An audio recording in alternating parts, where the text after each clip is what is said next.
മധ്യപ്രദേശിലെ ദാത്തിയ നിയമസഭാ മണ്ഡലത്തിലെ ഉപതെരഞ്ഞെടുപ്പ് തോൽവി ബിജെപിയെ ശരിക്കും ക്ഷീണിപ്പിച്ചിട്ടുണ്ട്.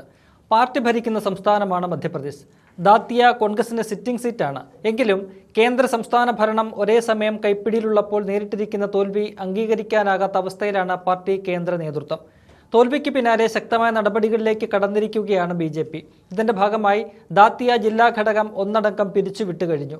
തോൽവിയുടെ കാരണങ്ങൾ കണ്ടെത്താൻ നിയോഗിച്ച 2 അംഗ സമിതിയുടെ ശുപാർശയുടെ അടിസ്ഥാനത്തിലാണ് ഈ നടപടി. കോൺഗ്രസ് സ്ഥാനാർത്ഥി ഘനശ്യാം സിംഗ് 6016 വോട്ടുകൾക്കാണ് ബിജെപിയുടെ അശുതോഷ് തിവാരിയെ പരാജയപ്പെടുത്തി സീറ്റ് നിലനിർത്തിയത്. എന്നാൽ സീറ്റ് വിജയിക്കാമായിരുന്നു എന്ന കണക്കുകൂട്ടലിലാണ് ബിജെപി കേന്ദ്ര നേതൃത്വം.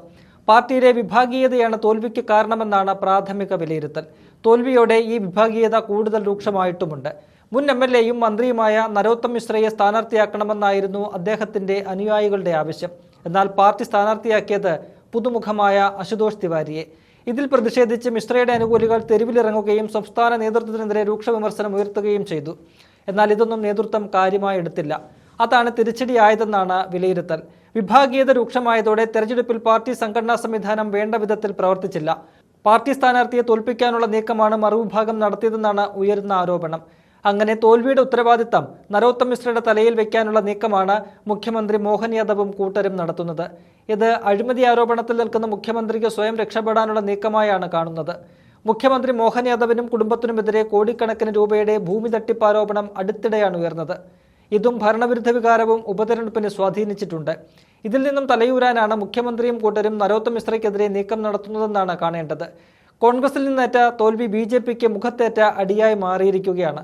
അതാണ് ഉടനടി സംഘടനാ നടപടിയിലേക്ക് കടന്നതും അന്വേഷണത്തിന് 2 അംഗ കമ്മീഷനെ വെച്ചതും. പ്രചരണഘട്ടത്തിലെ സംഘടനാപരമായ വീഴ്ചയും പാർട്ടിക്കുള്ളിലുണ്ടായ അട്ടിമറികളെയും കുറിച്ചാണ് കമ്മീഷൻ അന്വേഷിക്കുക. തെരഞ്ഞെടുപ്പിൽ പ്രവർത്തിച്ച മുതിർന്ന നേതാക്കൾ, പ്രചരണ ചുമതലയുണ്ടായിരുന്നവർ, ഓഫീസ് ഭാരവാഹികൾ എന്നിവരിൽ നിന്നാകും കമ്മീഷൻ വിവരങ്ങൾ ശേഖരിക്കുക. റിപ്പോർട്ട് എത്രയും വേഗം സംസ്ഥാന അധ്യക്ഷന് കൈമാറാനാണ് നിർദ്ദേശം നൽകിയിരിക്കുന്നത്. അതിന്റെ അടിസ്ഥാനത്തിൽ ശക്തമായ തുടർ നടപടികളിലേക്ക് കടക്കാനാണ് ദേശീയ നേതൃത്വത്തിന്റെ തീരുമാനം. എന്നാൽ കൂടുതൽ നടപടികൾ ഉണ്ടായാൽ അത് സംസ്ഥാനത്ത് ബിജെപിയുടെ തകർച്ചയ്ക്ക് കാരണമാകുമെന്ന് ഉറപ്പാണ്. നരോത്തം മിശ്രയുടെയും മുഖ്യമന്ത്രി മോഹൻ യാദവിന്റെയും നേതൃത്വത്തിൽ സംസ്ഥാനത്ത് പാർട്ടി 2ആയി തിരിഞ്ഞിട്ടുണ്ട്. ഇതിൽ ഏത് വിഭാഗത്തിനെതിരെ നടപടി ഉണ്ടായാലും അത് പൊട്ടിത്തെറിയിലേക്ക് പോകുമെന്നതിൽ സംശയമില്ല.